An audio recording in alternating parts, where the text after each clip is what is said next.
Welcome, everyone. If I could get Mirdad to do the land acknowledgement. Sure. Simcoe County District School Board acknowledges that we are situated on the traditional land of Nishnawbek people. The Nishnawbek include the Ojibwe, Ottawa, and Potawatomi nations, collectively known as Three Fires Confederacy. We are dedicated to honoring Indigenous history and culture and committed to moving forward in the spirit of reconciliation and respect with all First Nation, Métis, and Inuit people. Thank you, Mirdad.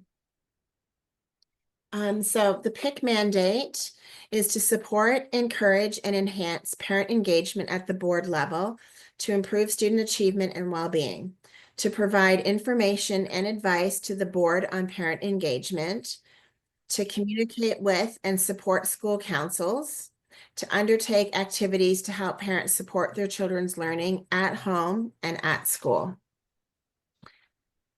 So at this time, I'm going to look for a motion that the agenda be approved as printed. So I have Mirdad and Melissa. I see hands. So thank you. The motion is approved and the agenda has been carried. And we'll start with our presenters. Miranda, do you have, is your Leanne here, or do you want to go second? No, so Leanne unfortunately won't be joining us. I'll just be running solo tonight. She's not feeling. Okay, just wanted to make sure that you were okay. You didn't need to have more time there. No, So I'm good. Awesome, thanks. Please join me in welcoming Leanne Adley. Leanne is the program manager and has been with the Big Brothers Big Sisters of North Simcoe Agency for just over 5 years. She started her journey as a mentoring coordinator, where she worked closely with the mentors and the littles to ensure impactful, supportive relationships.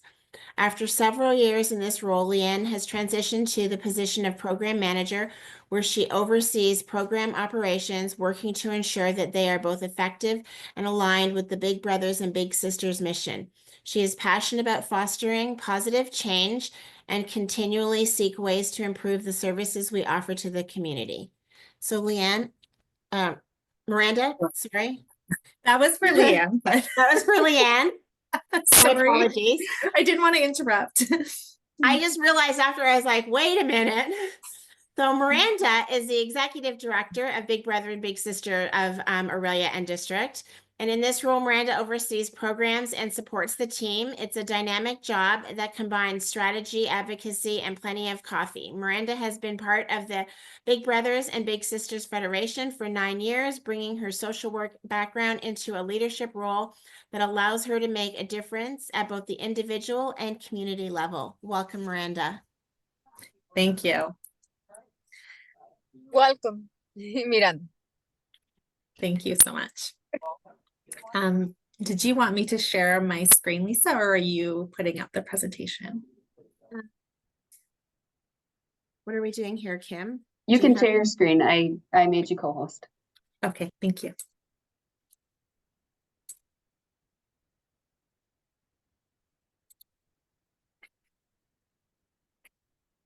Bear with me, sorry, folks.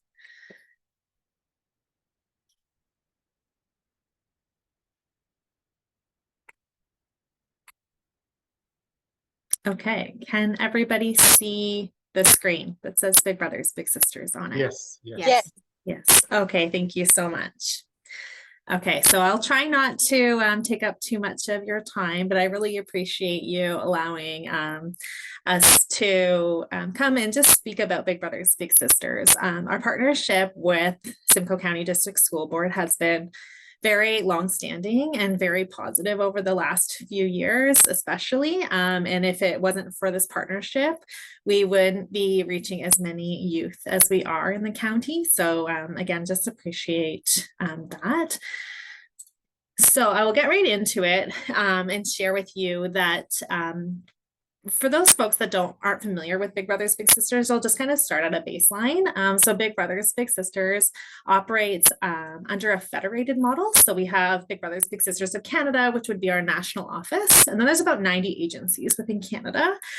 So all of those agencies would adhere to national standards set out by Big Brothers Big Sisters, as well as follow the national theory of change. So we all have the same end goal to serve the youth, and we're all doing it in very similar ways through our federated model. So our mission that would remain the same, so to enable life-changing mentoring relationships to ignite the power and potential of young people, and our vision is that all young people realize their full potential.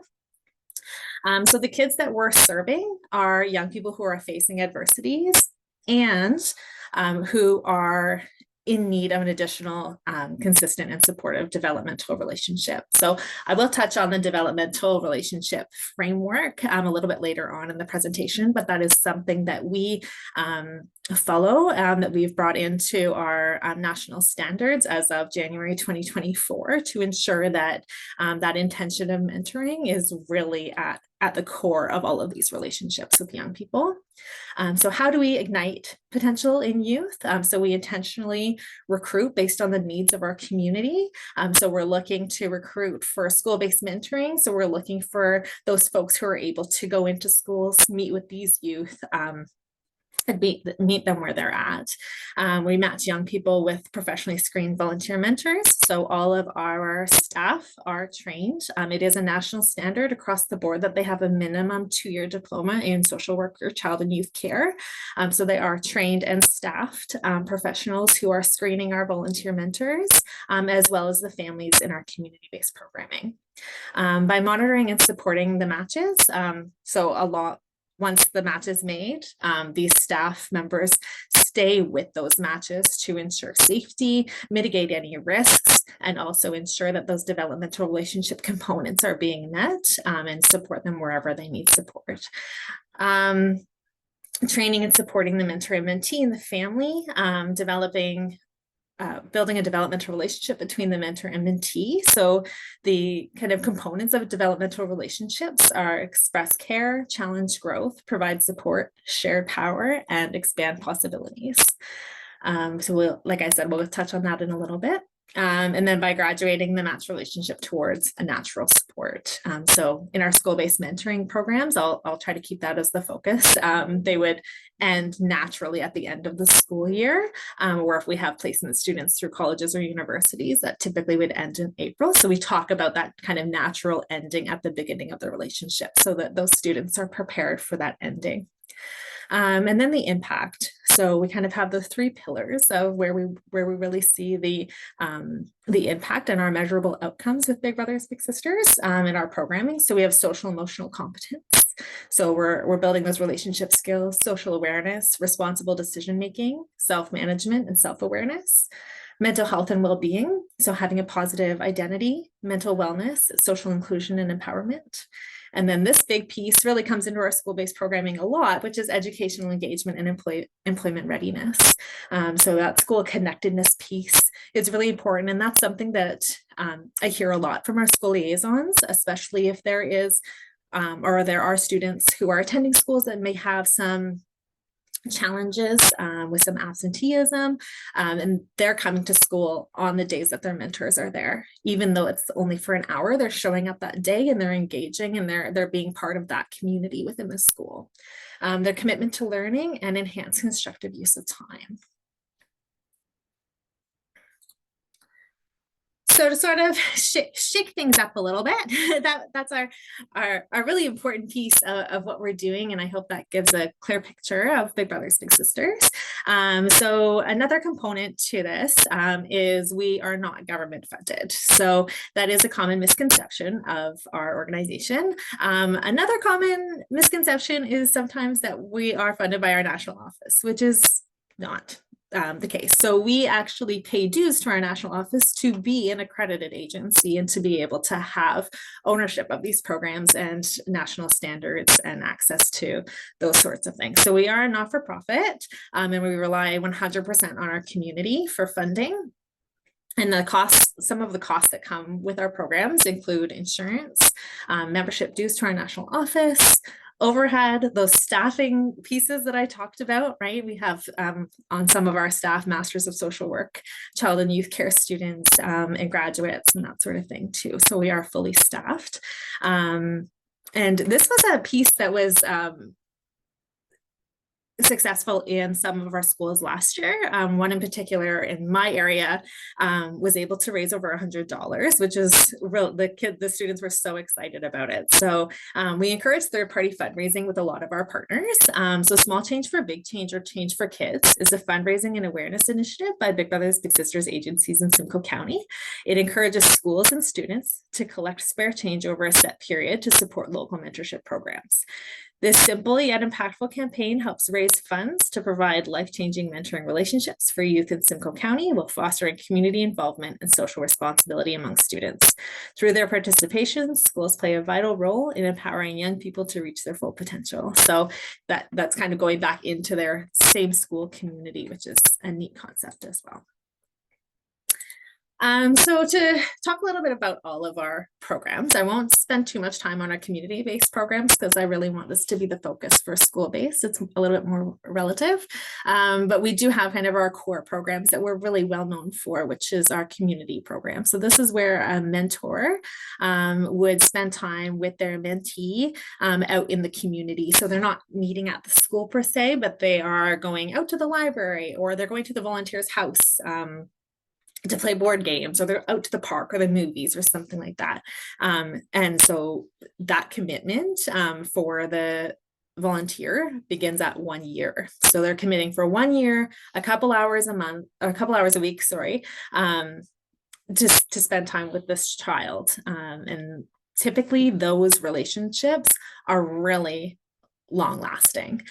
So I was a big sister myself. I had met my little sister maybe about 10 or so years ago, and we're still in touch. So she just had her first baby a couple months ago. So I was in the hospital waiting room, just waiting for my little niece to be born. And so you really do connect. And that's not just one story. There's lots of them, but you really do connect with these young people that you meet. In our in-school mentoring, so this is also a one-to-one program. So it's a mentor coming into the school to meet with students 1 hour a week during the school day. So that program would only happen between September to June. They wouldn't meet over Christmas break or the March break. But they would engage in activities at the school. So maybe board games, crafts, sports, hanging around, talking, spending time there at the school. So this is often where we see a lot of, for my agency specifically in Aurelia, this is where we serve the most kids, is in our one-to-one school-based programming, for a couple different reasons. We have a really amazing relationships with our local schools, and our liaisons really understand the impact we have on some of their students or have had in the past. So we're really fortunate for that. And I can get into some of those numbers in a little bit as well. So group mentoring. So these are for students between the ages of 11 to 14. So we keep a 1-to-4 ratio in any of our group programming. So there may be 2 facilitators and 8 students, or 1 facilitator and 4 students. And this runs for 7 weeks, an hour a week. And we talk about physical activity, balanced eating, increased self-esteem, life skills, and communication. Sorry. So curriculum connections. So this is where we sort of have taken the school curriculum and connected it to what we're doing and some of the impacts of our programming. So the identification and management of emotions, positive motivation and perseverance, healthy relationships, self-awareness and self-identity, critical and creative thinking, making connections for healthy living and healthy eating, and active participation. So that's happening across the board in all of our programming. So these are numbers for school-based only. in Simcoe County. So for our school programs, we served 343 youth in our region last school year. And it kind of breaks it down by area as well. So if you're in a certain area and want to see what those numbers are, I can leave that up for a second. You'll see, I'll only speak to my agency because I don't want to speak to the other ones and what they're doing, because we are a little bit different. But the 122 in-school matches that's doubled over the last 2 years. So we were at about 60 2 years ago. So we've really been able to look at our partnership with both Lakehead and Georgian in our area at those social work students, the child and youth work students. So we do take placement students, and it's a piece of a component of their placement to offer this programming to students. Okay, so often we get the question about how do you become a mentor? What's the process? How do you screen them? That sort of thing. So that's what this kind of timeline shows.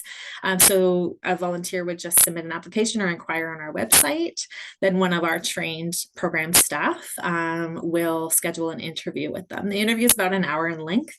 It's pretty in-depth because we want to get a really good picture of who they are, what their personality is like, what their interests are, and just really assess them as a person, because that's how we make our matches, especially in our community-based. It's not necessarily the next mentor with the next student or the next child. Then we also check references. So we have 3 references, a vulnerable sector reference or an employment reference, a personal reference, and a family or spouse reference. The vulnerable sector check. We do an orientation and training where we talk about developmental relationships and what that means. We talk about child safety, our duty to report, all of those really important pieces that volunteers need to know. And then they get to meet their mentee. So an introduction meeting is facilitated by agency staff. And then after that, the match is monitored through agency staff as well. So just checking in on a regular basis. So in our school-based programs, the check-ins happen 3 times. So at the beginning, the middle, and the end. And then there's a closure or a wrap-up component with that as well. Some check-ins are done in person, and some are done by phone. We also connect with the parents for our school-based programming as well, so that they're aware of the access to the programs that their child has and kind of how that's going, and if they've seen any impacts at home either. So what does it mean to be a mentor? So it's really simple. Just be kind and caring, trustworthy, reliable, supportive. So we tell our mentors all the time, just keep showing up. Like sometimes that's all they need, is just somebody to show up, somebody to listen, encourage them, and just show that dedication. Okay, so the next slide here. So this is the developmental relationships framework that I referenced earlier. So like I said, those kind of 5 main elements to that are express care, challenge growth, provide support, share power, and expand possibilities. So this is kind of how we see the actions and then define them. So we measure all of our relationships based around this framework. And then we just wanted to share a few testimonials as well. So initially, students' attendance was problematic. However, once she got to know her mentor, Zoe, things started to improve. This year, the mentee's attendance has much improved, and she always shows up on Tuesdays because that's what she calls Zoe Day. So that's from a school-based liaison. I want to tell you that all of my students love their mentors and find them a wonderfully positive aspect of their lives. What I glean from what they tell me is that they feel a specialness about having one-to-one time with a person who is safe, caring, and fun. So those are safe, caring, and fun. Like those are 3 pretty strong words that can be pretty impactful to students. Every week when I see the interaction between Emily and our student, I think about emailing you, but this week I just had to take the time to do it. What an amazing mentor Emily is. She is so kind, loving, and supportive of her mentee that I can guarantee she is making a huge difference in her life. I can see the impact this relationship is having on her mentee. She is happier, more confident, and taking more risks. And we could be more grateful to have your programs in our school. Okay. Anybody have any questions? Yes, I do. Go ahead. Thank you so much for sharing. It was very amazing. We really enjoy to have your company here. Thank you. I have a couple of questions. So one of them is already answered because I wanted to see that what strategies do Big Brothers Big Sisters use to recruit and retain the mentors in our area that you explained. Yeah. Yeah. And what is specific and ongoing training do you offer mentors after the initial orientation to ensure successful and sustainable matches? Yeah, that's a really great those are both really great questions. Volunteer recruitment is a never ending task with our organization. So all of our mentors are volunteers. We run events when we need volunteers. So there's a lot of things that we're working on together, and we are stronger together across Simcoe County. So the three agencies in Peel York, the four agencies really do come together on this piece a lot. And we're rolling out a larger campaign in January that we haven't run before, but it'll be Simcoe County wide.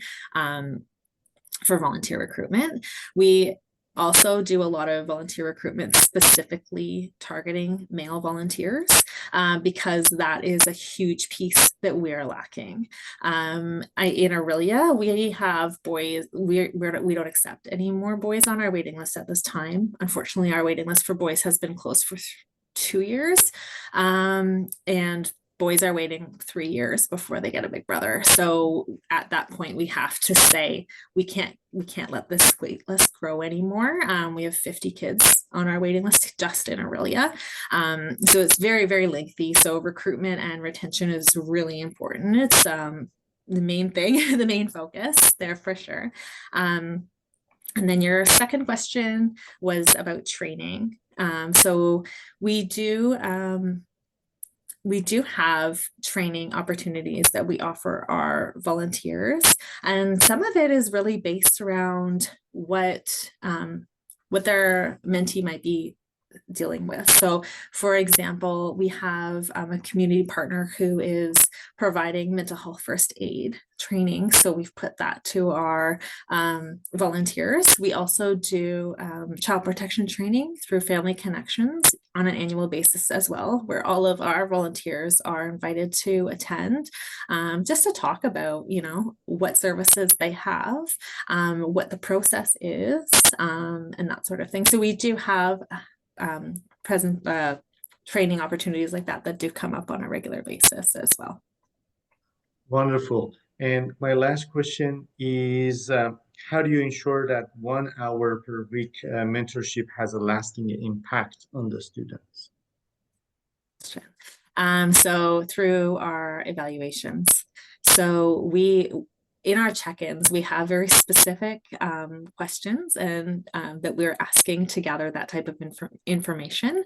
And we're asking those questions to our the mentors, the mentees, the parents, the school liaisons. So we're collecting all of this information. And then if that mentor comes back, then they're rematched with that same student the following year. So that cycle could be longer than just a 1 year commitment. And if not, then they're engaged in our agency, oftentimes in other capacities too. So we do engage in the summer with some of our families.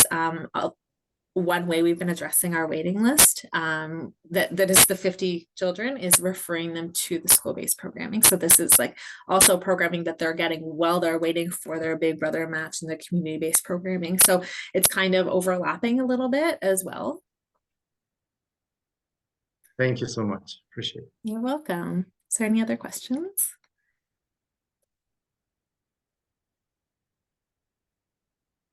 Well, thank you so much for having me. I really appreciate it. And I hope that that didn't put anybody to sleep. Sorry, I got a question. I was Oh, trying to okay. No, unmute it's and fine. do everything at the same time. Just a quick question.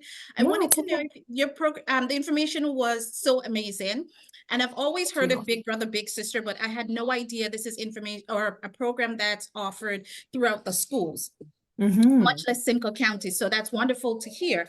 I wanted to know if you offer presentations to the community on a school-based level. Yes. Yes.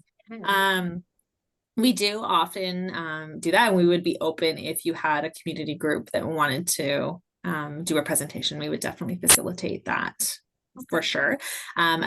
One thing that we're focusing on as well is employee volunteering. So talking to some of our community partners who are business owners who support employee volunteering. So they're allowing their employees to take an hour a week to volunteer in our in-school mentoring program as part of their sort of giving, employee giving program.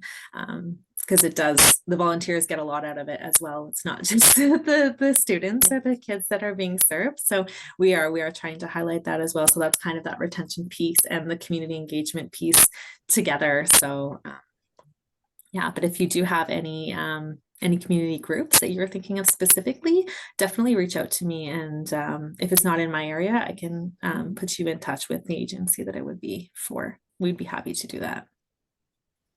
Thank you. You're And welcome. Brenda, how do you select the students? Like, are their names just put forth towards your agency, or like how does that? Yeah, so a lot of the times, like I said, here in Aurelia, we've been taking our waiting list and connecting with the school that they go to say, like, would the student be suitable with their school? Because it is up to the school too. But we usually have a school liaison. Sometimes that's a CERT. Sometimes it's the VP or the principal who is helping kind of look at their students and collect the referrals for the students that would be in need of this type of programming. So they're filling out an application form on their behalf, and then the parents are signing a consent. Perfect, thank you. Are there any other questions for Miranda? Hi, it's Sarah. I don't have any questions, but I did want to say I do have a daycare child who is part of the Big Brothers Big Sisters program. And I will say the difference it has made for that little girl is unbelievable. You wouldn't imagine that 1 hour could really make as impactful a difference. Like in your head, you kind of go, are you sure 1 hour makes, and it really has changed this little girl, her behaviors, her attendance at school, the way she interacts with other people. It's really, really amazing to see that impactful of a change in a little girl in under a year. So it's really an incredible program. That's amazing. I'm so happy to hear you had that experience as well, Sarah. Thank you for sharing that. Thank you, Miranda, for your presentation and for joining us this evening. No problem. And please, if you folks want to share the presentation, please do and connect with me if you have any questions or, like I said, wanted to facilitate other presentations in your school areas. Connect with us. Perfect, thank you. Thank you. Thank you so much. Bye. Take care. Thank you. So our next presentation tonight is the Math Achievement Action Plan. Please join me in welcoming Kristen Fennell, Andrew Cook, and Marcy Duncan. Kristen Fennell is a superintendent of education with Area D and board math lead. Her portfolio also includes artificial intelligence as it relates to student achievement. Kristen works closely with the district math team on the development, implementation, and monitoring of the Math Achievement Action Plan, or MAP. Marcy Duncan, Principal of School Effectiveness and Improving Student Performance in Math, works closely with the district and school-based math teams. She works with the district team to develop and monitor the effectiveness of the Math Achievement Action Plan and support school-based math facilitators as they work directly in school and in classrooms with educators and students. Andrew Cook is the district mathematics facilitator for 2K, supports all aspects of MAP from development to monitoring, along with his K-9 partner, Kit. Andrew develops and facilitates professional learning for school leaders and educators through system and school-based opportunities. Andrew has co-created the Math at Home resource for families found on the Simcoe County District School Board site and has led several evening sessions for families related to engaging in math and with their children. Welcome, Christian, Marcy, and Andrew. Good evening. Good evening, everyone, and thank you for the introduction, Chair Suzel. We appreciate the opportunity to share with you about the many ways in which the SCDSB is supporting student learning in math. So just an overview of our team. Our math team consists of 2 district leaders, 2 district math facilitators, and then we have 10 school-based facilitators who are in schools and in classrooms every day. We are now in the 2nd year of supporting math through the Math Achievement Action Plan, which is responsive to the needs of SCDSB students. As a part of the plan, we're doing a number of things. So this is an overview of our plan, where we're engaging in ongoing learning about math content knowledge for teaching. We're working to plan responsive instruction and assessment based on the Ontario math curriculum and high impact instructional practices. Those are practices that we know to be research-based and effective for learning mathematics.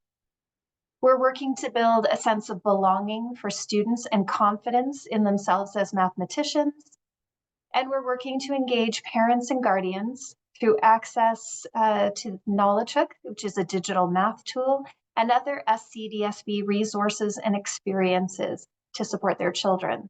And Marcy is going to share a little bit with you now about the success that we had after last year. Thank you, Kristen. We wanted to take a few minutes to share some highlights of the impact of last year's Math Achievement Action Plan work on educators, students, and families.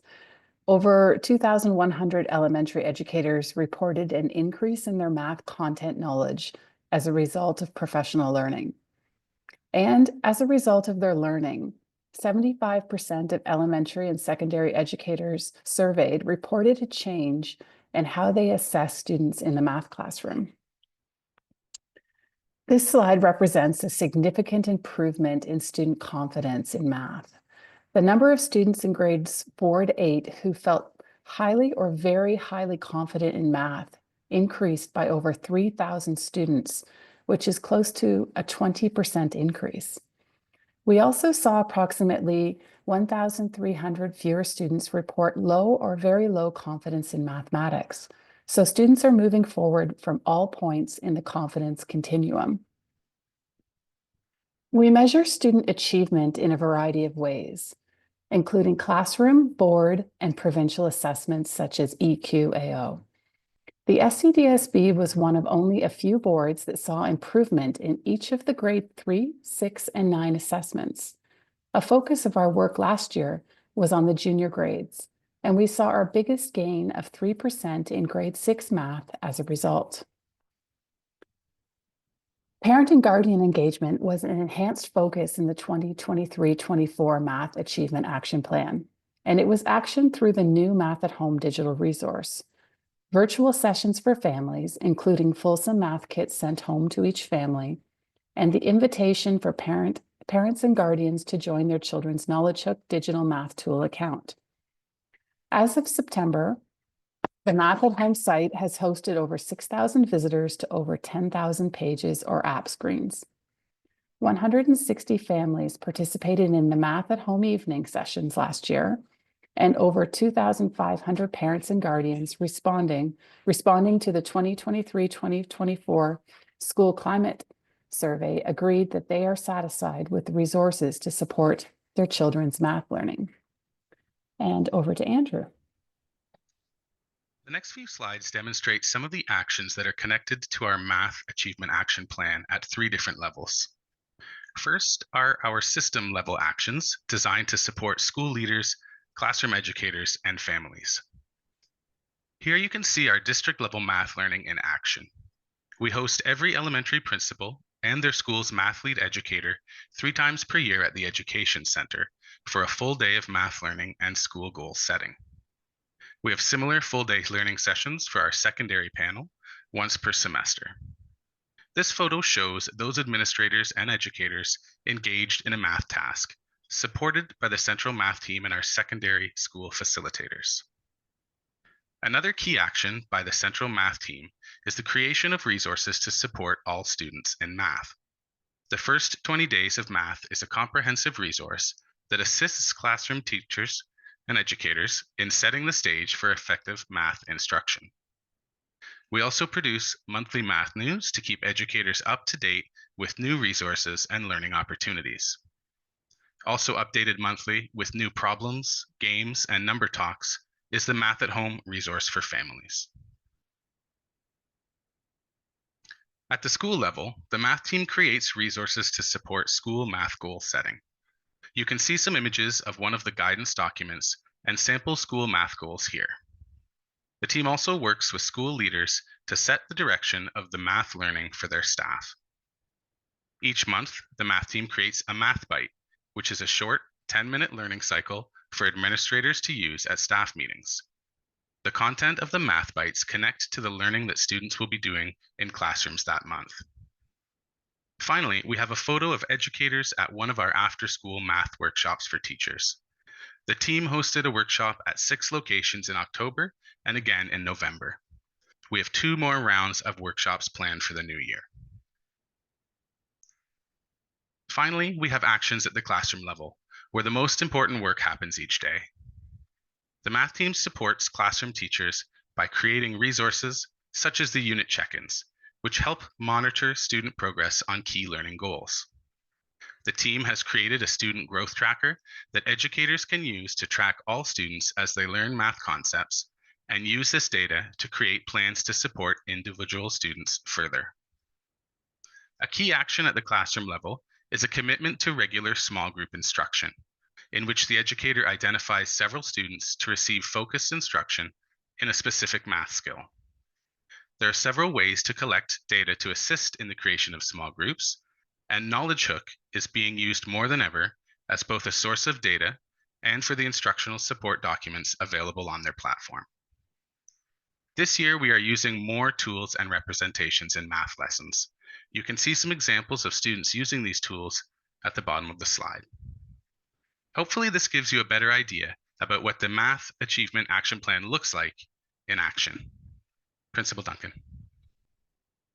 This year, we are continuing several initiatives to support families to engage in math with their children. We are sharing new content every month on the Math at Home page of the SCDSB public website.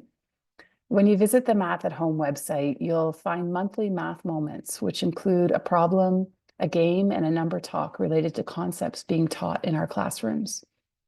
We renewed our license for the Knowledge Hook digital math tool, which provides the opportunity for the students to practice at home. Finally, tonight we want to share with you our plans to engage parents and guardians in math with their children through family math nights. We are piloting 2 in-person family math nights at schools in Bradford and Barrie in February. After the events, we will be providing schools with planning resources to host their own events modeled after our pilot math nights in Bradford and Barrie. Families who attend the math night will receive a math kit and interact with a number of game-based centers. The math kits will include the items you see listed on the screen, and the resources will support the game-based activities at the math night, as well as the games and problems found on the Math at Home page. We have selected resources that we think will support both initiatives and are also affordable for schools. Schools may consider applying for a Parent Reaching Out grant to fund kits for their own events. This evening, we are seeking your support to purchase the math kits for our in-person family math nights in Bradford and Barrie. We would like to request $3,500, which will support 250 families. We are greatly appreciative of your consideration and support. Thank you. And with that, we are very happy to answer any of your questions. I have a question, please. Just for the last part that you said, first, it's amazing. I wanted to know why, maybe you meant that, but you said Barry and Bradford. How about Innisfil? I can jump in on that. Sure. I got it. So basically what we're doing is we're taking two areas. Families that are aware of this can come from another area. If we just have a host school, we'll be sharing that information out in the area because we just needed to select two areas. We know that we have had a very high participation of families in the Bradford area in many of our evening sessions. So over the last 2 years, we have done online virtual sessions for families, and we know that many of them are coming from that area. So we thought that that would be a great place to pilot one of our in-person events. And then we thought the Barrie area, that could be another central location. So we're just choosing two to see how it goes, to learn a little bit about it. We're making the plans for what each center and station and each activity could look from. And then we're hoping to get some feedback from that and revise, if needed, the packages that we're giving to schools, so that the hope is that that'll happen in all areas after we've had this opportunity to try the activity. So we're trying to make it a little bit easier on schools to support them, and welcoming families from all over to these locations. Thank you for that. I will not take it personally. I appreciate that. I'm so glad. Do you have a day picked out for those evening events?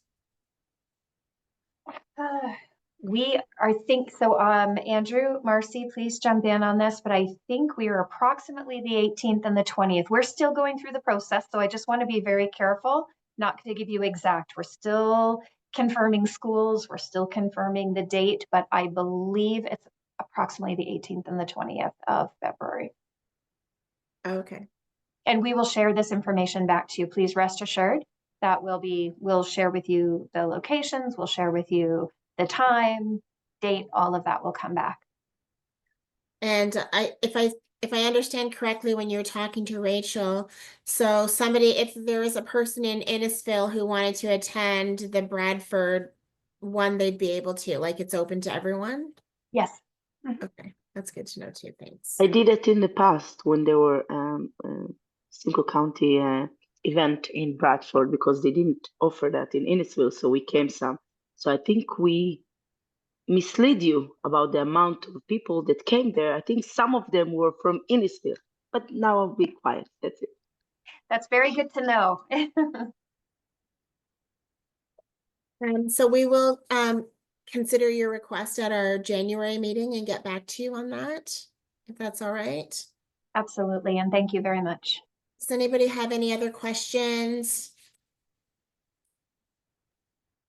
I think it's amazing. We need to support Matt, and I think both of those, I know that they are not connected, but in my eyes, the Big Brother also program and this one is, it's all about the children and emotionally and also academically. So I like that you connect both of them, and I love that, and I appreciate your hard work. So thank you so much. Yes, Just something to add up, Lisa, regarding the January update. Isn't it too late for them because they're gonna start in February? No, I think it will be very timely. Okay. Can I ask, what is included in the math kits? Andrew, you have a picture of that? I do. I can put that back up really quick.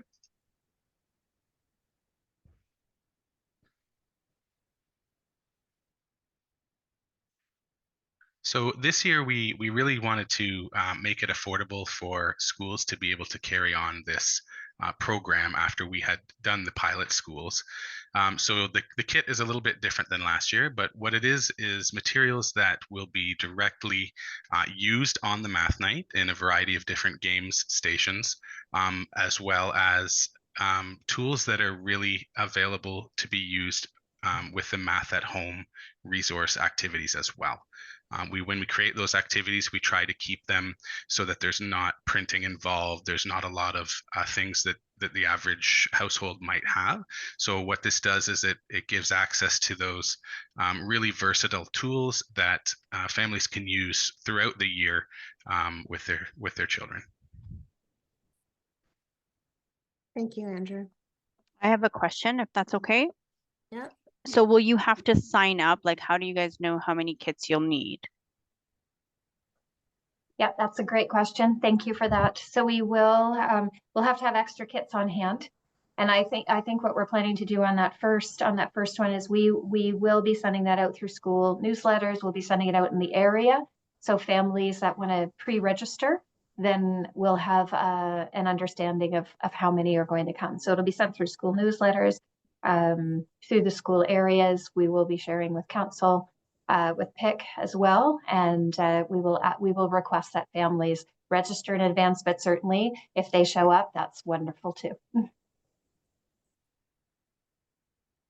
Thank you. Is there anybody else that has questions for Christian, Marcy, or Andrew? Well, I have from the previous year, from one of my daughter, and I think I get the kit from math, and it was really good. It was really good. The only thing I can suggest is, because I believe, I'm not sure, but I believe there is only one time like meeting online to show the parents how they can interact with these tools with them kids. So maybe if that can be maybe like twice or 3 times in a year, it can be really good. That's just a suggestion, because sometimes some parents can attend that meeting, and sometimes even that I attend the meeting, I have some questions about the material because it's really great. So to have like more potential, like 100% that we can, think that we can take everything from these tools. But I think the kit was really great for kids, and even for us, for parents, because math is another way to learn with the kids. It's really nice and very creative. May I respond to that? Yes, of course. Thank you. Okay. Thank you, Maria, for sharing that. And I'm so glad that you have participated in one of the previous sessions. So something that that you may not be aware of, in these last year and the year before, there were 3 different sessions that were facilitated by the math team, and they are recorded and they're available on the Math at Home site. So because we recognize that sometimes families might be able to attend one, but be busy on the other days or evenings and not have that opportunity. So they are available for families to access. And then the kit that we're using this year is, because we're trying to serve more families, it's a little bit less expensive. So we don't have it's not quite as extensive, but it's more focused to the activities that they're going to find on the Math at Home site, as well as the games and activities that they would be involved with in a live session. And so we're also planning to record a short learning opportunity for families and have that on the site that very specifically relates to this kit. So I hear you in saying it's really important that families continue to be supported with how to use the materials that we're offering. Oh, that's pretty good to know, because I didn't know that it was 3 sessions, and that was like a suggestion, and it's really good because I can attend to one, so maybe someone else can attend to 2 or to 3. So that's amazing. That is 3 sessions. I think it's great. And for the new kit, do you think, if I already have the previews for my daughter, do you consider for me to register to get this other, which is gonna be different? That is a good question. I think there will be some different things in here. There will be some different access to games. We'll be putting some different pieces in here, and some of the pieces that are in this particular kit look similar to the other kit. I think we're taking some of the most important aspects of that can be used regularly, month to month, when we have those updates of activities. Yeah, because right now I'm so excited to get the other one, the new one, you know, like to check the new tools. So thank you so much for all the information. Yes, thank you very much. And it's good to hear that you'll be recording it and putting it online again. Can I just make a suggestion for Kristen? If you, and when you've recorded and put that online, if you could send to PIC the link so that I could forward it to everybody on PIC so that they have it to share. Yeah, I'd be very happy to do that. We'll have to do that when we have the kits. So after we order them in and we get them, then we'll be able to have that recording. Thank you. Okay. Thank you, Kristen, Marcy, and Andrew for coming tonight and for your presentation. May Yeah, I ask? Rachel, Sorry, Rachel sorry. has a question. Sorry, was there another question? Because because what Susan said actually made an impact and actually put a light bulb in my head. I have a question. Maybe if it's possible to get a kit to show, let's say, to each school that we help volunteer, or let's say Lake Simcoe for that case, to show the principal in order to, I don't know, motivate in our school meeting, parents meeting, to motivate the other parents to come before it's coming so they can go to those meetings. If you think it's a good idea to promote it like that. Thank you for that idea. We can certainly think about our timing of when that's in and how we can share that. We also, just so you know, will be sharing. We have an internal way of messaging our school leaders, and we will be sharing that these sessions are up and coming. And perhaps we can aim to have a physical kit in each area, but if we can't, we could have a picture of that with really clear information. And we also typically work through communications. So on the monthly newsletters, we send information like this out so that that's going out from schools to families. And that's where we'll have the registration link as well. Thank you so much. Rachel just gave me an idea to piggyback onto that. Some schools might want to consider having it as part of a lending library in their school. Didn't want to push it, yes, but you're Yeah. correct, Lisa. Great, thank you so much. Is there anybody else that has any other questions? Okay, thank you again, Kristen, Marcy, and Andrew for presenting and for coming out tonight. And then we'll go on to our items for information. And I'm actually going to start this evening with our Indigenous education updates. So Indigenous education will be a standing item on our agenda moving forward. So please bring any questions to our meetings where you may have someone from the Indigenous Education Department. So tonight, please welcome John Playford, Superintendent of Education with the Indigenous Education Portfolio, and Lori Smith, Indigenous Education Resource Teacher. Good evening, everyone. Thank you, Chair Suzel. My name is John Playford. I believe I met most of you last meeting, but I am lucky enough to have a rock star teacher with me today, Lori Smith. She is indeed she's actually not an itinerant resource teacher. She is an Anishinaabe-Moan teacher. So for those of you who do not know what Anishinaabe-Moan is, you would know it as Ojibwe. So she's an Ojibwe language teacher in Aurelia.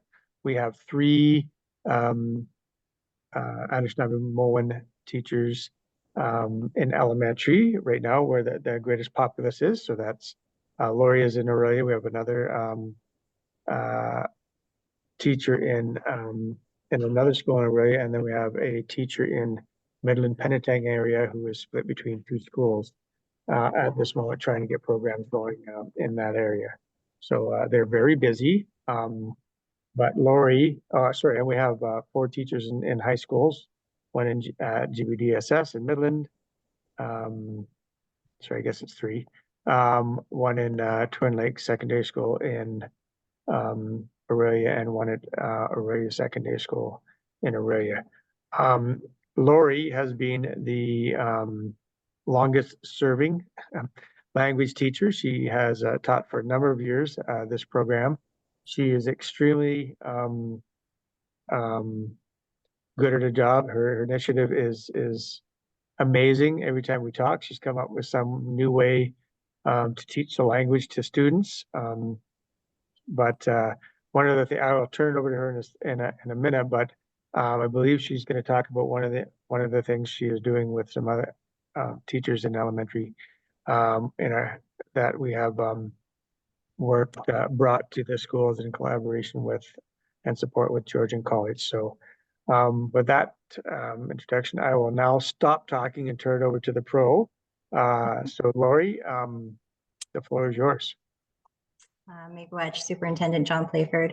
I will also need to share my screen if that's a possibility. I'm not sure if I need a special permission to do that or if I can just go ahead. Is it allowing you to share it? Oh, let me take a peek here. Oh, here we go. 1 second. Yes, it is. Yes, it is. Can you see Lori was that? kind enough to come to this session today. She's actually in an Ojibwe language class at Georgian College with a number of her colleagues. There's probably starting in 4 minutes, so I will have to call her teacher and excuse absence for a little while she does this on her behalf. So Lori, go ahead. Thank you so much. All right. Can you see this bar that I've just put here just to move away from the tabs, or is it just my presentation? I see your presentation. Okay, perfect. Okay, so I will quickly introduce myself. So Ani Bojo Kinawea and Dinaway Maganadak, Minogijigat, Lori Smith and Dishnakas, Gakino Magokwe, Regent Park, Toronto and Donjaba, or Madante Ninda Migwa, Gawin and Dekanamasi and Dodem. So thank you so much for allowing me to be here with you tonight to learn and to share a few things that I'm doing in the school. So my presentation is very condensed compared to the others. So I just wanted to give you some snapshots of what I'm doing currently with the virtual reality learning within my program, and to show you just a few snapshots of what that looks like in the classroom. So I will begin. Here we go. Okay, so exploring Ojibwe language and culture through immersive learning technology. So my aim through this presentation was to demonstrate this new and engaging and immersive learning experience that I'm able to provide students who are enrolled in my program, and also to showcase just one way that Simcoe County District School Board fosters a fun way for students to engage and interact with language learning. Here we go. So the screenshots I'm about to show you right now is they've been captured from an Ojibwe world called Language in the Home.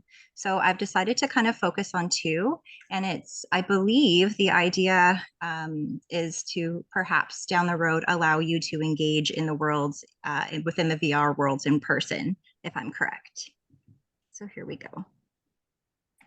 All right, so within this image, you're able to see the medicine wheel. So this is the backyard on the property, so at the home. And so in this world, I'm able to teach through this right here that you can in the middle, the sacred fire, as well as the 4 quadrants. So I'm able to teach students all about the medicine wheel, so what the colors mean and the teachings that are associated within each quadrant. So when students come in to the worlds initially, they think they're entering the worlds to learn and practice language, but I'm also able to integrate and teach about culture within these worlds as well. So I tried to capture, so you might see, so on the fire and just above it, you'll see these tiny little blue circles with like a little finger pressing them. So these are what we call assets within the world. So you can walk up to these assets using the controller. You can hit that blue button, sorry, and it will say the name in Ojibwe. So for instance, I selected, what one did I do first? Here we go. So fire. So Shkode, students will hit that, and then they will be able to hear an elder say the word. So these nouns were recorded by an elder at Georgian College, so they can hear her voice when they select them. And we are currently in the process in collaboration with Georgian College in providing more experiences for students, as well as recording my own voice to take students on a medicine walk at Springwater. Whoops, sorry about that. Okay, and then smoke. And then so then they can walk to this portion of the backyard, and it's just a glimpse of some different teachings associated with the medicine wheel. So there's cultural teaching in this world specifically. So around this medicine wheel, I'll have students gather around it, and we will talk. We will use the language that they've been learning, and we will incorporate that in the worlds, because they're always so excited and engaged when they come into these worlds, and they really look forward to those virtual reality experiences.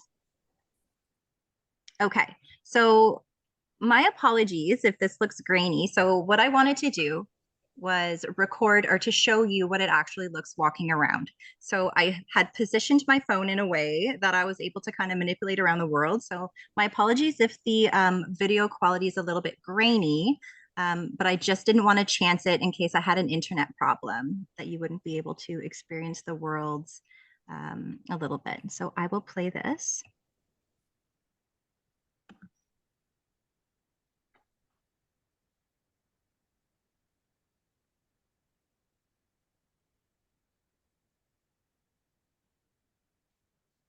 I'll also mention that this was on my computer and not on an actual headset, so it's a little bit more, it's not as smooth, the movements.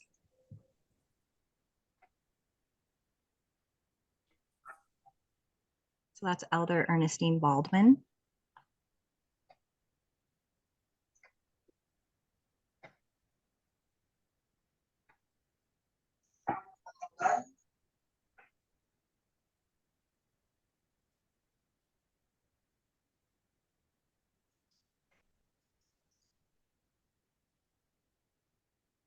Sorry, I get stuck in the corner here for a second.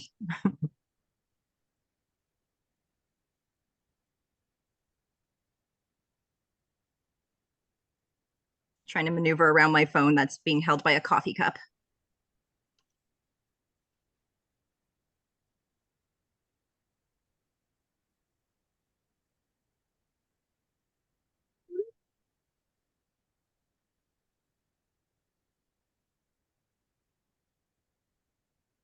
So all these little circular objects you're seeing, these are all different assets that students can interact with.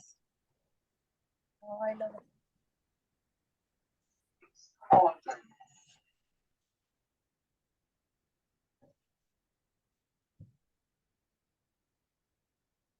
So there's a washroom here to the left. You can go in and learn items found in a washroom. Here's another bedroom with clothing set out on the bed. And particularly with the younger students, I'll take them into these worlds. And when we're talking about, you know, different type of clothes for the different seasons, they like to come in and check out the clothes that they're that's available in the closets to practice their vocabulary.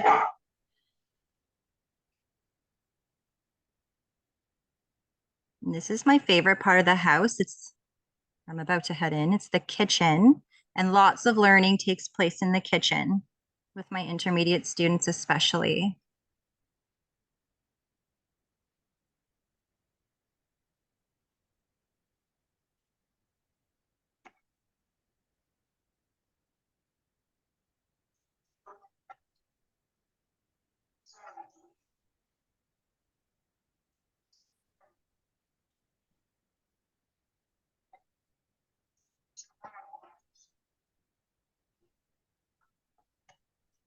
So they'll come in here, they'll mix up some recipes.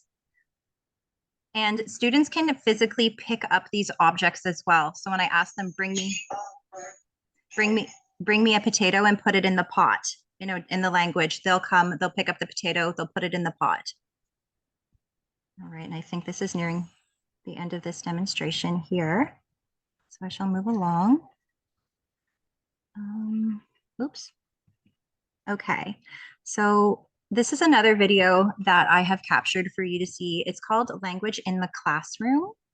And so this is a place where students can come. Again, they're able to manipulate, slightly limited on the actions that I'm able to do on a computer. You know, and as the educator, I have to make sure that students are all being safe when they have the hands on, when the headset's on. So I am often behind the screen watching them, interacting with them and their avatars through the computer, but it is limited what I'm able to do on here. So they're able to do so much more, which hopefully you get to experience in the near future. So this is the classroom.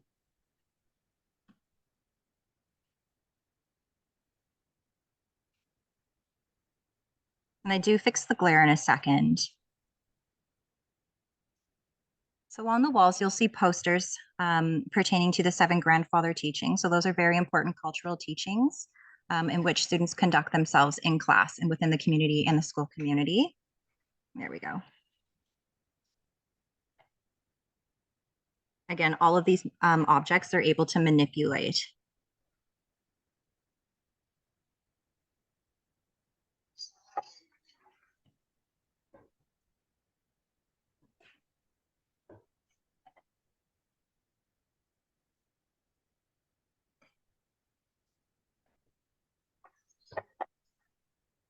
So these are all the ways to say the grandfather teachings.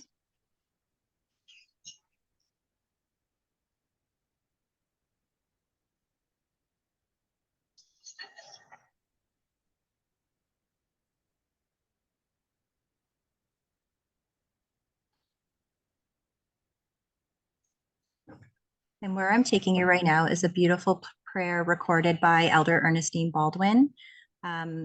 And I just, if I can pause this, I don't know, I'll let it play. Oh, here we go. And before playing it, I just wanted to just to speak to the fact that Ernestine is older, and you know, as she nears that stage in her life, it's so beautiful that we're able to honor her through these worlds and listen to her voice and listen to her prayers. So we're able to preserve language, but from specific important community members as well, which kids will be able to listen to for many years to come. So I just wanted to honor Elder Ernestine Baldwin before playing this. And so this is a prayer, and she speaks to thanking creation. So everything in creation, the plants, the medicines, the sky, as she alludes to the interconnectedness and how we're all connected, and we need to take care of each other and walk the good life by taking care of each other. So I will play this for you again.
Okay. And so what I'm about to show you here is students actually involved. within the world.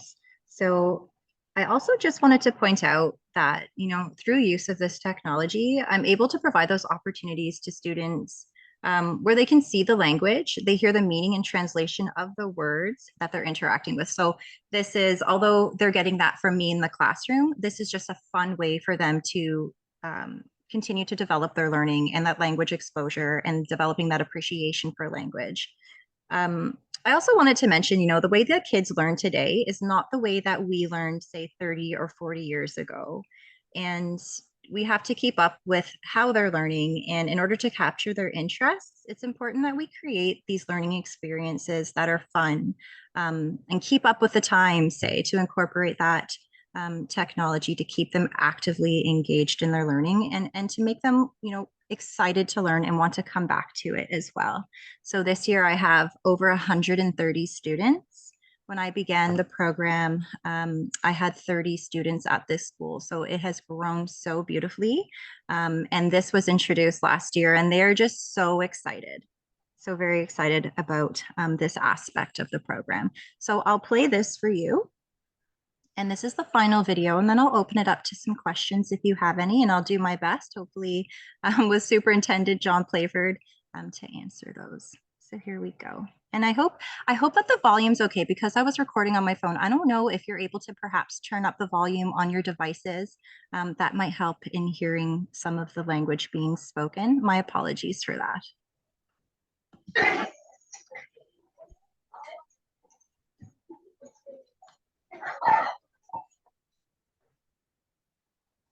I was having difficulty accessing the assets here.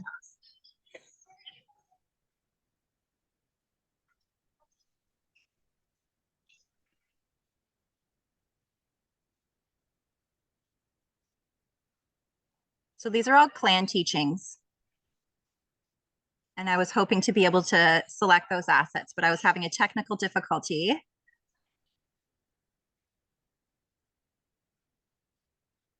So the clan teachings teach to self-governance.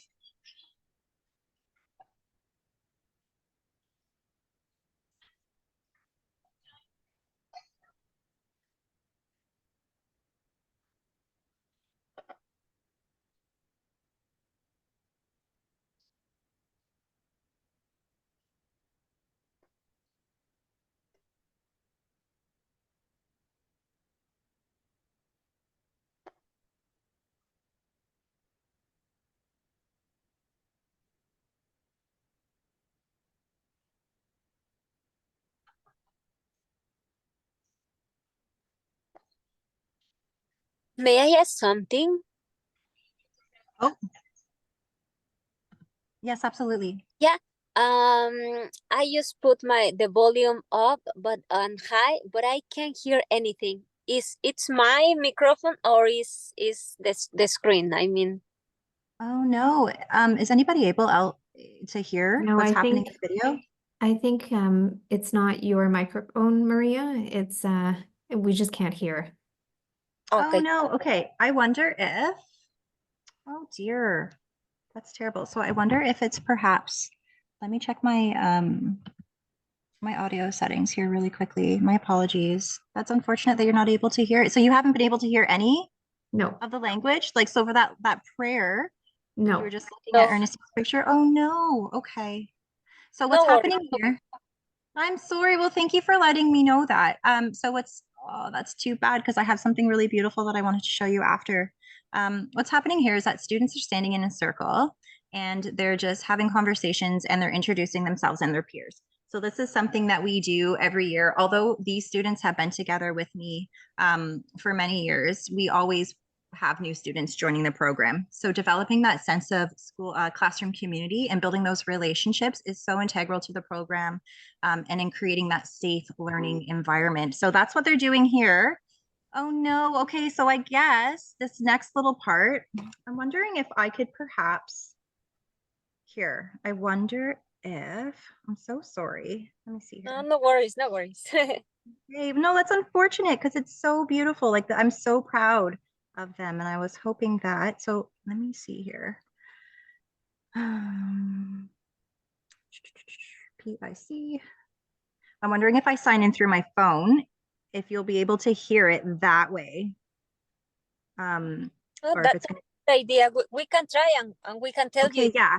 I'm gonna try it. So I'm just going to be, and hopefully it doesn't create an awful echo. We'll see. You know, technology, right? This is the Yeah. story of my life. Okay, here we go. Got it. While using the app, join. All right. Okay, I'm gonna admit myself. I see this. Okay.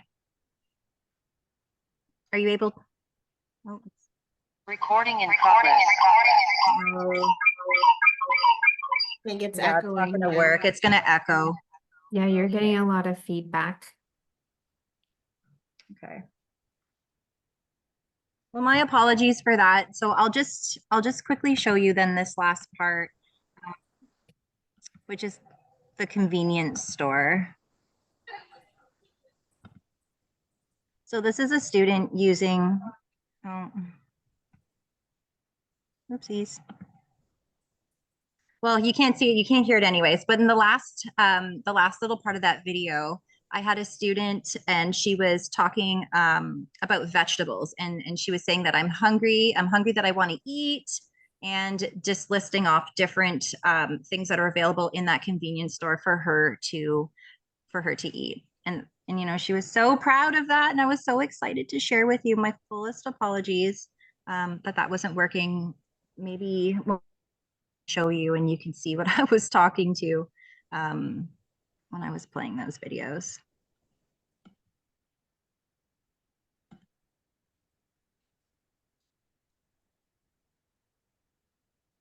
Thank you, So- Lori. So one of the things that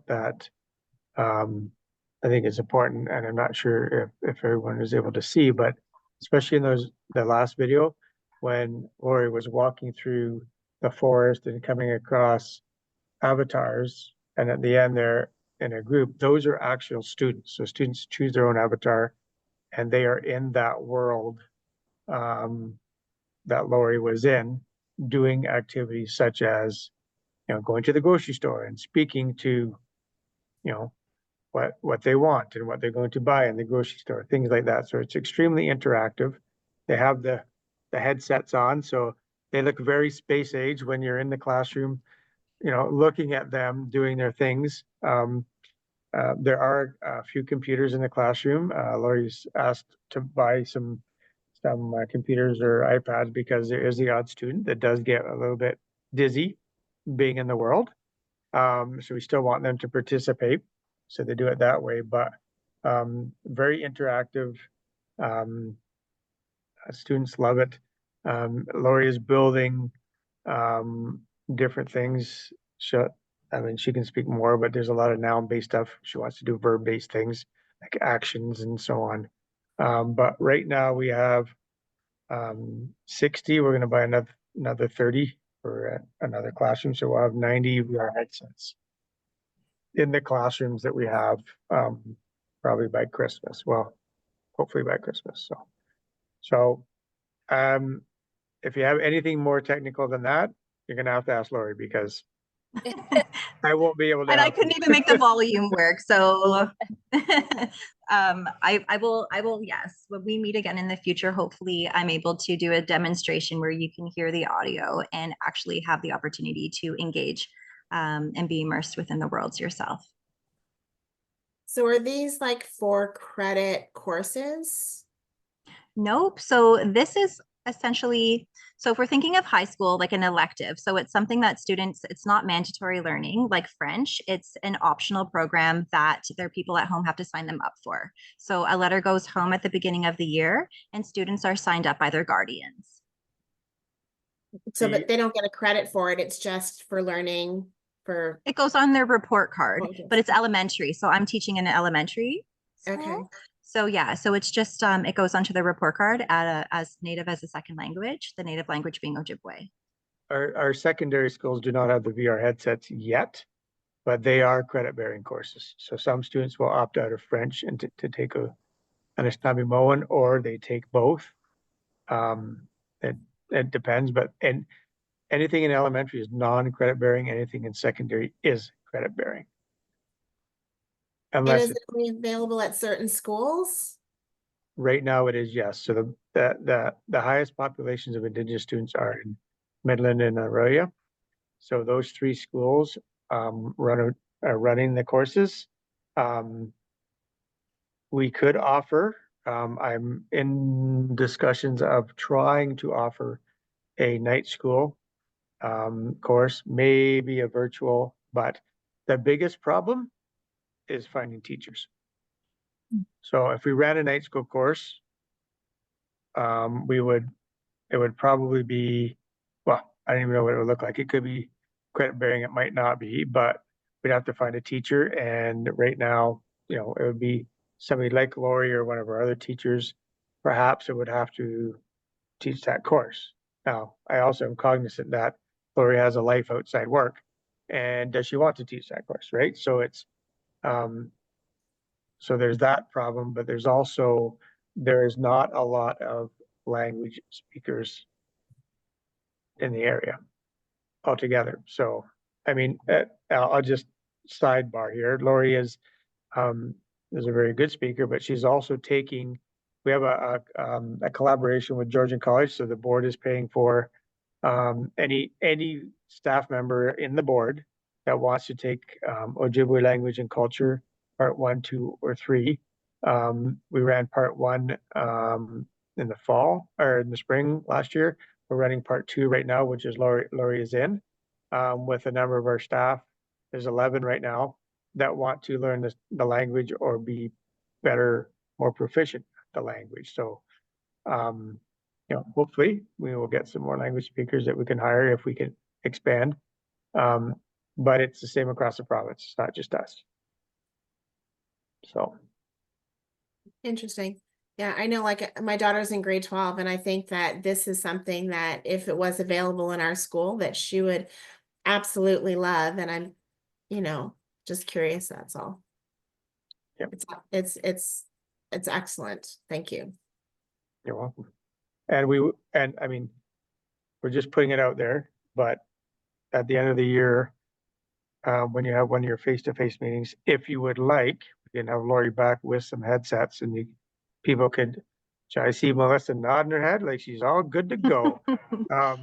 But if anyone's We love interested, that. we could bring So them we and you could be immersed We in. can always bring John back and his team in our May PIC, which will be in person. And then you can bring forth the VR gear. Yeah. And I think we'll have people do that before we have our barbecue, Yeah. because there have been times where we've had our barbecue and then the VR sets go on, and then I have you know, we have to do some You cleanup. lose your audience. Yeah. So Yeah. No, we that's can the- certainly do something before, you know, everybody gets there, just kind of a, you know, Mhm. are you interested in kind of thing, but it's quite an experience. Yeah. That's an amazing project. Yeah, that's really good. And sometimes I believe this project can have like a positive impact to the kids. Especially, I've been thinking in the some kids are very shy. You know, like they don't want to talk too much. But I think, like for example, like 5 years ago, that my daughter only speak Spanish. She was having a hard problem to adapt into the school, like which the main language is English, right? So when I say to her, "Oh, but you know, honey, you are very intelligent. You can do it," and she said to me, "You know, mom, I'm not intelligent. I can understand my friends what they say to me." So for me, it was like a shock for me, like a mom, that because she was right. How I can say to her that she was very smart, that she doesn't talk English, right?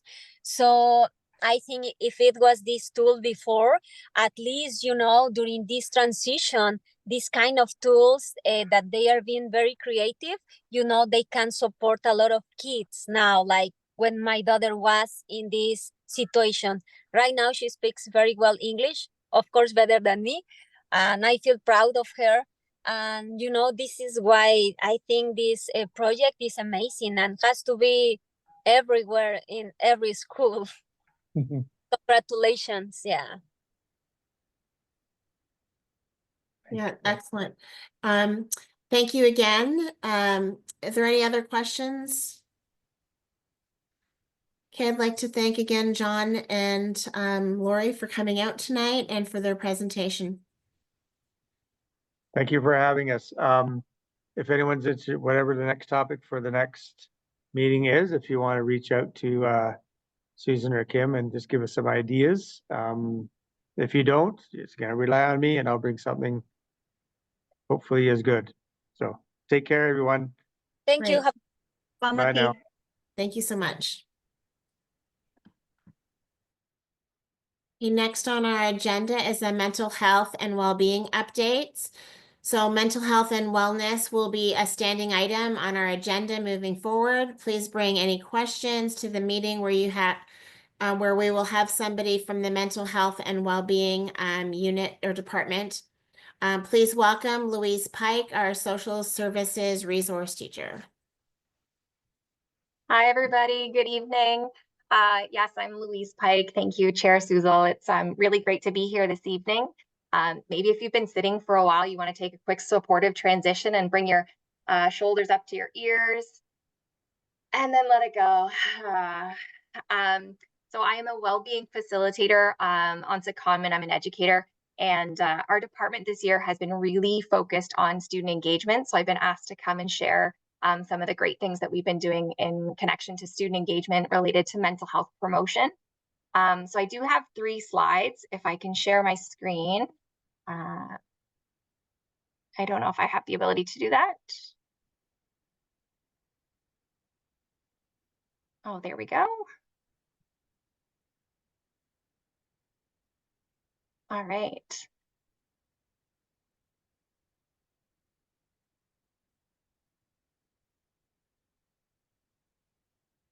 Okay, so as I mentioned, our department's been really focused this year on student engagement.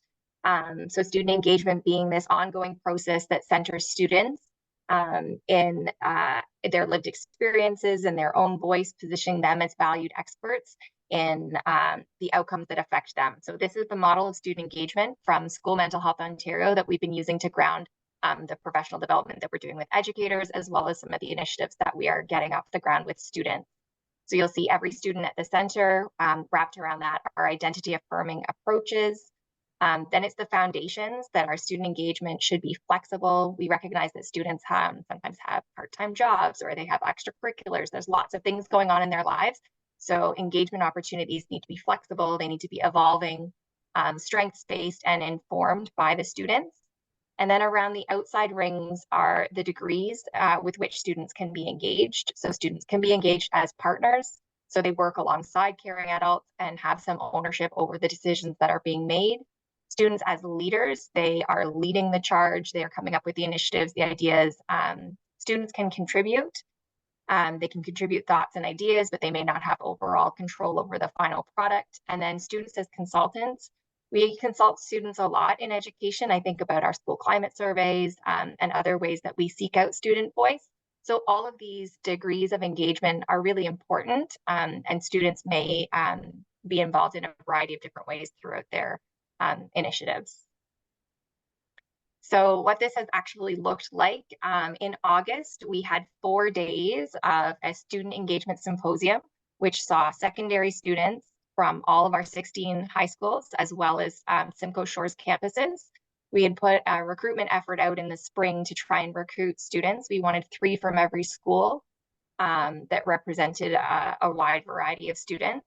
So students from grade 11, 10 and 11 at that time, so they're now grade 11s and 12s. Were invited to come and spend 4 days with us in August. We did some mental health literacy learning using modules from School Mental Health Ontario. We had a connection with the Simcoe Muskoka District Health Unit, and they came and did some work with the students around vaping and substance use.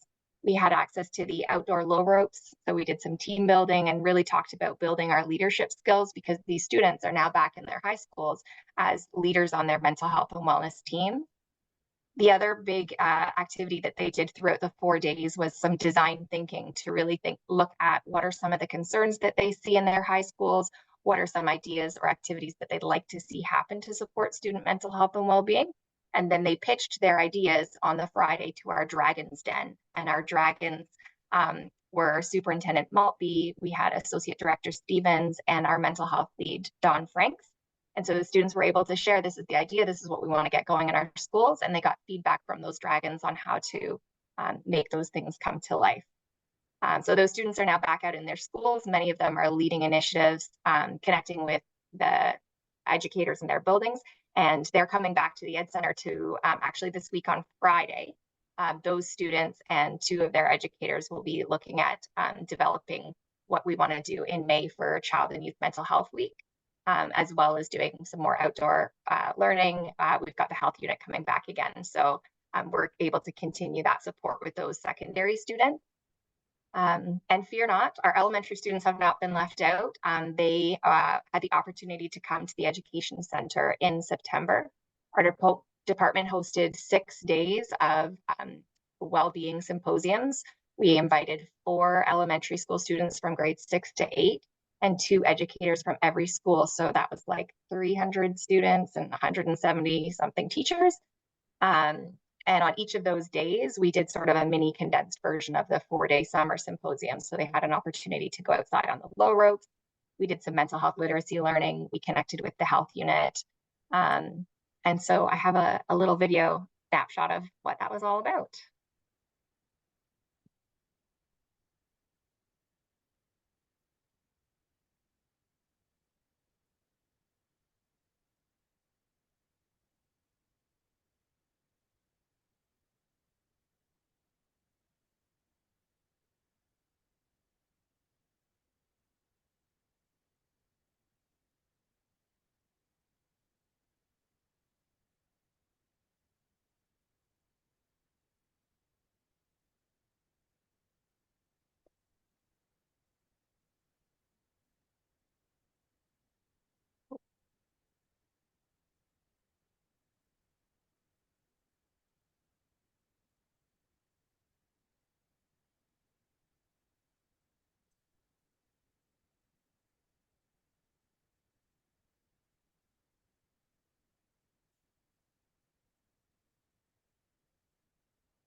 And so those elementary school students and their educators are now forming mental health and well-being teams in their schools, and looking to continue mental health promotion initiatives and activities throughout the rest of the school year. Does anybody have any questions for me? Oh, Maria. I think last year it was an event in that building. Is that correct, Sue? Susan, is the same building that we had the barbecue next to that we was doing some activities in the forest? Yes, it's the same. It's the same outdoor education center there. Oh, that's amazing. That's so beautiful. I really enjoy it.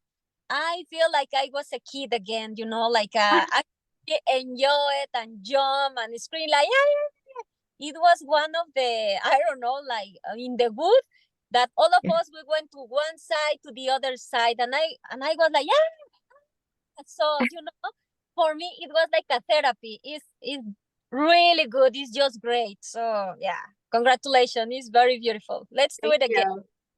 Yeah, that connection with the outdoors and our mental health, beautiful. Oh, it helps me a lot, because I'm always talk and I can't stop, and for me it was amazing. Thank you. I see Liz has her hand up. Yeah, thank you. And I think we need to hook up Maria with our communication team for the Outdoor Ed Center. She could do a pretty great video because I saw everybody laugh and made us so happy. So I think we need to connect them, Susan. It was so beautiful. So there, if you remember last year when we were there, we only did a couple of them, right? So there were some other ones that we didn't get the opportunity to, and so there are some new ones on the other side. So I will see Oh if, my God. Please yeah, invite us again, Susan. Invite us again. okay, no problem. We will make it happen. That sounds good. Thank you.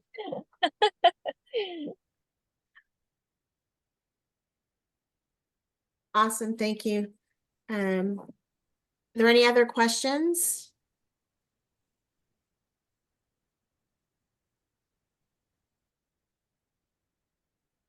Sorry, I got sidetracked here.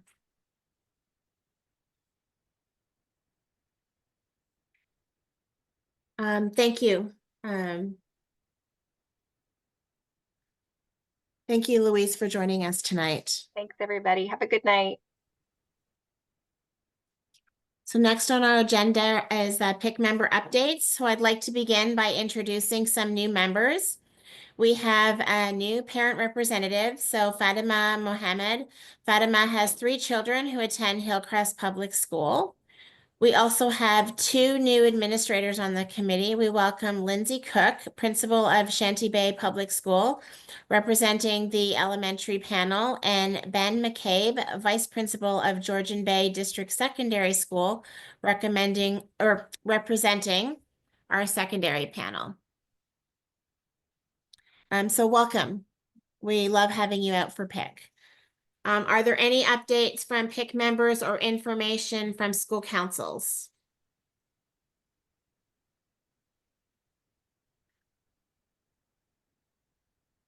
Okay, so we'll move on to our trustees and our trustee updates. So I have trustee Connors and trustee Grummett. I'm not sure if you both want to speak or if one of you are going to speak tonight. I think trustee Connors is going to speak.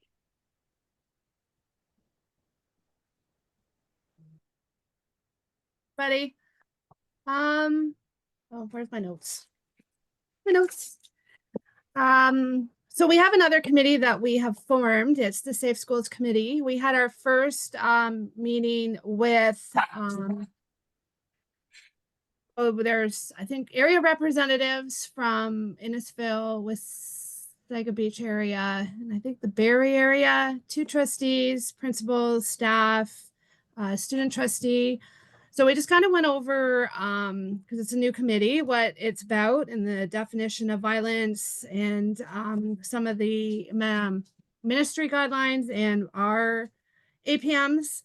It was just more of a meet and greet, and we are meeting again in December to start with our objectives and what plan of action we want to start working on with our Safe Schools Committee.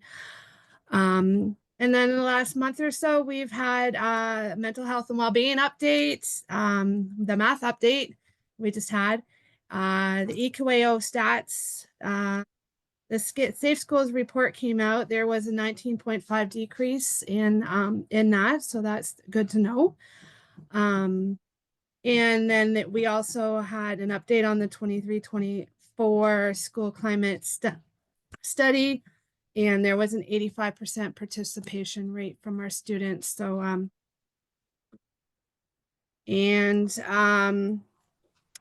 we have a new chair and vice chair that were elected. So that is, that always happens, our chairs and votes in November. And then in December, we all get our new committee assignments. So I don't know if this might be our last meeting.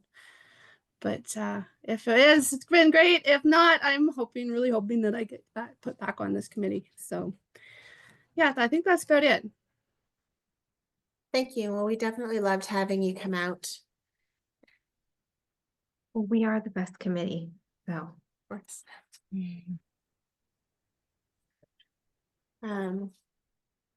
So thank you, trustee Connors. We'll move on to superintendent updates. Susan, do you have any updates for us? Yeah, I have a couple of things. Bullying Prevention Week is acknowledged in Ontario during the week of November 18th to 22nd.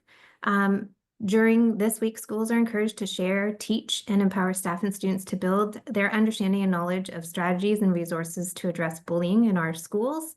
The Bullying Prevention Week resource provides educators and anti-bullying school teams with ideas for activities and learning opportunities to teach and bolster student, staff, and community knowledge and understanding of bullying prevention using the time model. This year, our chair was asked to present at the provincial PIC, where Lisa provided a presentation on reframing bullying pilot project that is happening in 6 of our schools.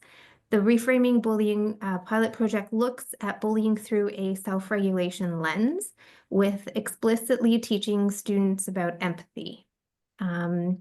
Also, another piece that is coming up very soon, it is the school year calendar that is coming out to families next week, the week of December 2nd. Please look out for an email. This email will go out through School Messenger to every single family, and it will provide a link so that families can provide feedback regarding the school year calendar. Any feedback is good feedback. So this year, the proposed winter, or not this year, sorry, the next school calendar year, the proposed winter break begins on Monday, December 22nd, 2025, and ends on Friday, January 2nd, 2026. So it's very similar to what it is this year. The proposed March break begins on Monday, March 16th, 2026, and ends on Friday, March 20th, 2026. I'm getting my years wrong. I'm still in 2024. So that is the 3rd week of March, and traditionally we have our March break during the 2nd week. That is the proposed. Again, that information is going to go out to families next week through email, School Messenger. So if you could let your areas and families know that they can always provide feedback through the email as well as on our staff, the school, our board website. And finally, the Connections event was quite a big success. We did receive a lot of comments about the breakout rooms. The session, as you know, many of you were there, and we had various vendors out, talked about fundraising, and we had breakout sessions that dealt with fundraising, transportation. And this year we had something a little different, and that was our safe and welcoming schools. So a lot of feedback about that one, and it was very well received. Thanks, Lisa. Excellent. Thank you very much. I'll move on to principal updates. If I could have Principal Cook with any elementary updates. Sure, thanks, Lisa. So again, I'm Lindsay Cook, principal at Shanty Bay. I just want to say thank you, everyone, for welcoming me to PIC. I'm really excited to be part of the council this school year. So I have some updates from the month of October and November. During the month of October, we saw a cadence screening that took place in elementary schools for students in senior kindergarten or year 2, grade 1 and grade 2. Reading facilitators from our school board supported classroom teachers in screening each student, and results from this screener will be sent home to parents and guardians with their child's first term report card. So the purpose of this early reading screening tool is to identify areas where additional support may be needed. The results do not affect the child's grades, but rather provide valuable insights to help guide classroom instruction. In October, we also sent home Term 1 individual education plans. They will be updated again in February for Term 2. During the month of October, we saw several schools across the county celebrating in fall and Halloween activities. Many schools celebrated by inviting students to either dress up in costumes or by wearing orange and black. We also had some students visit local pumpkin patches to celebrate the season. School Picture Day has now occurred in most elementary schools. Class photos and individual photos I know that some schools have opted for class photos in the spring. I think in an effort maybe to avoid flu season and absences. Several students have also begun, I know that Louise Pike mentioned this, but they've begun to visit the Low Elements Challenge course at the Education Center again this year. So all students I know in grade 7 have had the opportunity or will have the opportunity to participate in those low rope challenges. The field trip has been very well received by our students and focuses on outdoor education as well as teamwork through a variety of challenges. Towards the end of the month of October, we also celebrated Diwali. This year, the holiday officially fell between October 31st and November 1st. However, several schools began their learning early on in October. Students engaged in various learning activities at their schools, such as read-alouds, music, crafts, guest presentations, from local community members and so forth. Throughout the month of November, we had student-led conferences which occurred the week of November 11th. These annual conferences are intended to allow students to share their strengths as well as next steps for their goals throughout term 1.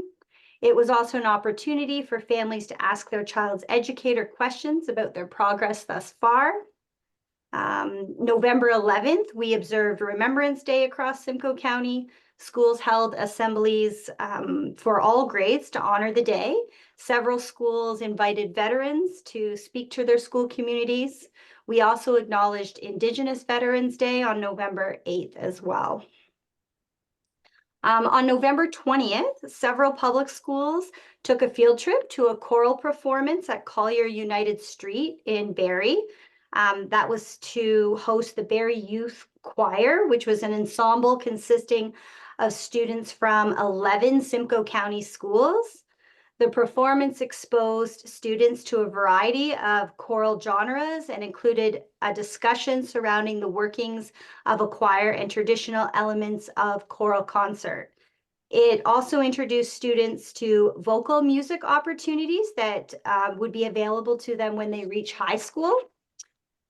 And the main goal of the event was to provide authentic means of addressing content within the analysis and cultural context components of the music curriculum. Finally, gifted screening, also called the Otis Lennon School Ability Test or OLSAT, is occurring this month. All students in grade 3 across Simcoe County are screened unless their parent or guardian wishes to opt them out. Students in grade 4 to 8 can also be nominated by their teacher or a parent guardian if they wish to participate in the screening, if they've not participated in the past or wish to be screened again. As for sports updates, during the month of October, we saw intermediate co-ed flag football, where we saw Minising Central won the county tournament. Our regional and cross-country meet also occurred in October. The final county meet took place at Mount St. Louis Moonstone. The top 10 individual winners in their age or gender category won ribbons, and the top 4 teams in each age and gender group also took home banners to their school. Finally, in October, this was a really fun event. We had over 1,000 students participate in a primary fun run event that took place at the Education Center. This was part of our Character Through Sport initiative. All runners who participated received ribbons. This month, we have also intermediate boys volleyball and intermediate girls basketball occurring. Our zones are occurring this week for both sports, and regionals will take place next week.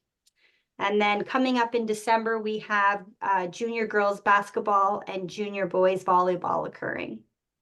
As we approach December, I know many schools are starting to begin to plan different winter festival type activities to celebrate the season.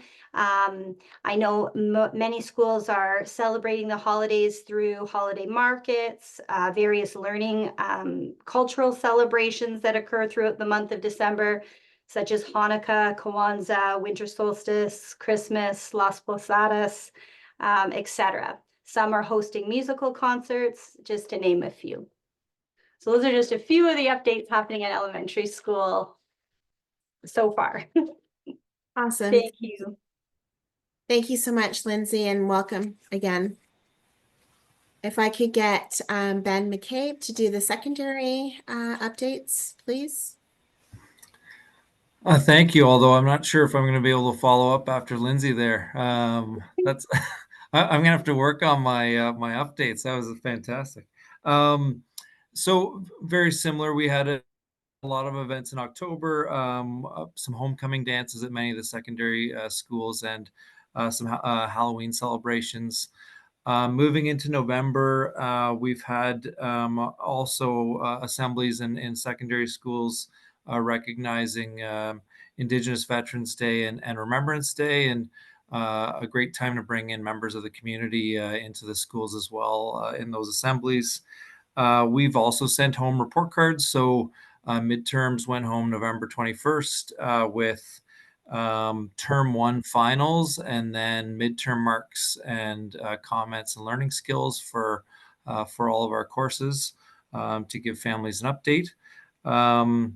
Our fall sports season has ended, so we're getting into winter sports now. One of the big events that happens across many of the secondary schools in Barrie would be K Cup. So a big hockey event that does a lot of fundraising for the local community. This year is the first time where there'll be a North Simcoe Cup, where again, very similar, a big hockey tournament that's going to do some fundraising around the community, and also a South Barrie K Cup to do the same. We are just coming to the end of OSSLT, so the Ontario literacy test window for this semester, and then there'll be another one second semester. So the window actually ends December 3rd for students to write the literacy test. So each school has their own plan to go through that for their grade 10s. And grade 8 transition visits are also starting to happen at many of the secondary schools. So at Georgian Bay District, we're actually hosting many of our grade 8s this week to do events and visit our schools. And that'll be happening across the school board in the secondary schools. And then obviously moving into December, lots of different celebrations, concerts, and things going on at the school. So always a busy place, lots going on. Thank you. Great, thank you so much. And thank you for your presentation. So at this time, I'm going to ask for social media highlights from Melanie Slade Morrison. Senior Communications Officer will share social media highlights. Thanks, Lisa. Hi, everybody. I'm Melanie Slade Morrison. I'm standing in for Jamie Campbell tonight. So we've put together, my understanding is that she usually just kind of reads through what she's put together for the social media highlights suggested for the evening. So I've got the SCDSB's Parent Involvement Committee met tonight. Here are some highlights from the meeting, with number 1 being the committee received a presentation from Big Brothers Big Sisters. Number 2 is that Superintendent Musket Fennell and Principal Duncan, and we'll add Andrew Campbell as well, shared information on the SCDSB's Math Achievement Action Plan. Then John Playford, Superintendent of Education, and Lori Smith, Anishinaabewin teacher, shared information about supporting Indigenous language learning through virtual reality. Number 4, Louise Pike, Wellbeing Facilitator, highlighted student engagement initiatives related to mental health promotion. And then the 5th point would be that school council chairs are encouraged to log into their school council email account. A new update from the PIC representative would be shared in the upcoming days, with the next regularly scheduled PIC meeting taking place on January 21st, 2025, and then a link to the Parent Involvement Committee page on the board website. So happy to take any suggestions or if there's any comments on that update. Are there any suggestions or comments from members? Sounds good to me. Great, Thanks, thank Melanie. you. Yeah, thank you. So at this point, there's no correspondence for this meeting. And then up next, on our agenda is other matters. Are there any other matters from members?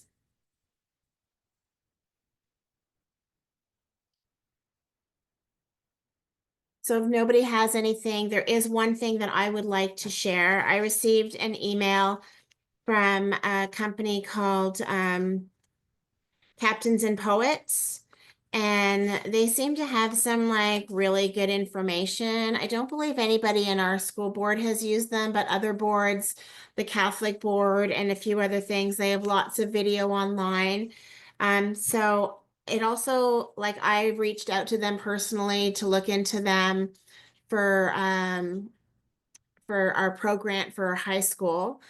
So we haven't decided yet, but I just thought I would bring it up because I'm hoping to get them to speak.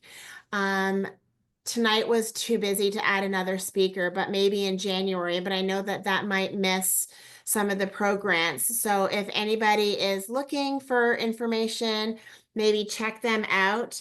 Their website is captainsandpoets.com, and they have lots of videos. You can send them emails. They'll provide anybody with information, and they'll do like a quick 15-minute presentation if you're not sure what they're about or if you have any questions about them. And I'll just read you the basic. It says the basic premise of the program is that there is a unique captain and poet in each of us, in partnership, enabling us to be our best selves. By inspiring connections to self and others, we encourage a healthier sense of well-being and identity, more positive relationships, and greater self-leadership, agency, and purpose in the world. And they have some like really good program options, leadership options, culture of inclusion and belonging, resilience, nurturing well-being in young people. And I know I contacted them and their speakers definitely fit within the budget. So something for schools to maybe look into if it's something that you're interested in. Anybody else have anything to bring forward? Any notices of motions for the next meeting?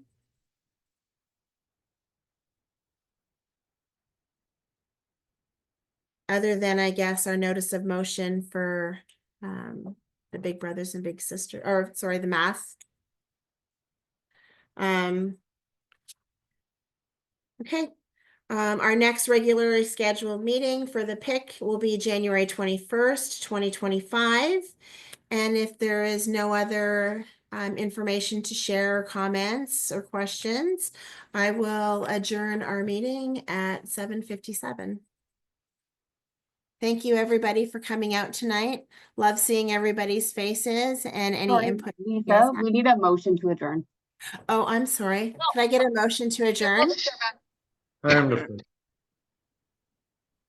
Motion adjourned. Thank you.